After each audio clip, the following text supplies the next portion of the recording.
Michel Fouché, si on reste au Proche-Orient, il y a la question palestinienne, Palestine et Israël, avec ce qui était évoqué, la question à deux États, avec des frontières successives depuis 67, reconnues, non reconnues.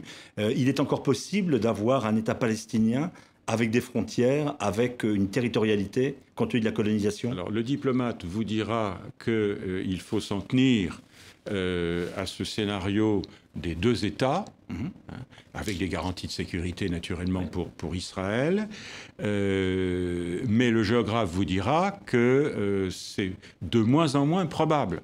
Elle passerait où la Parce frontière? que le jour où il y aurait un gouvernement américain suffisamment fort et indépendant pour imposer cette solution, on risque de ne plus avoir de territoire comme base de l'État. Oui. Comme base de l'État. Il y a déjà 600 000 Israéliens qui se trouvent dans ces fameux territoires à l'est de la fameuse clôture de sécurité et à Jérusalem-Est.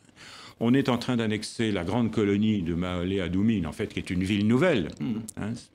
Et on va annexer la zone C, c'est-à-dire 60% de la Cisjordanie. C'est-à-dire qu'en réalité, les partis au pouvoir aujourd'hui en Israël, le parti de M. Lieberman, le parti de M. Bennett, les partis religieux, dans un système de proportionnel intégral, sont en train de profiter de la période de transition de l'équipe Trump et du flou qui entoure ses stratégies, s'il en a, pour avancer jusqu'au Jourdain.